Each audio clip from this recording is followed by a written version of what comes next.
ଜୟ ଜଗନ୍ନାଥ ସାଙ୍ଗମାନେ ଦେଖନ୍ତୁ ମୁଁ ହୋଲି ପାଇଁ ତିଆରି କରିଛି ମାଲପୁଆ। ସେଥିପାଇଁ ନେଇଯାଇଛି ମୁଁ କଦଳୀ 3ଟା, ତାପରେ ନେଇଯାଇଛି ମୁଁ ଅଳେଇଚ ଚିନି ଟିକେ, ତାପରେ ଆଉ ପାନମହୁରି ଟିକେ ନେଇଛି, ସବୁ ଗ୍ରାଇଣ୍ଡିଙ୍ଗ କରିଦେଇଛି।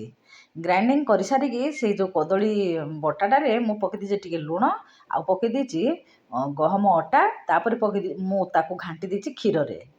କ୍ଷୀରରେ ଘାଣ୍ଟି ସାରିଲା ପରେ ମୁଁ କଢ଼େଇ ଗୋଟେ ବସେଇକି ତା ଦେହରେ ନେଇଛି 2 କପ୍ ପାଣି, 2 କପ୍ ଚିନି, ଅଳେଇଚ ଟିକେ ନେଇକରି ମୁଁ ତିଆରି କରିଦେଇଛି ଚିନି ଶିରା।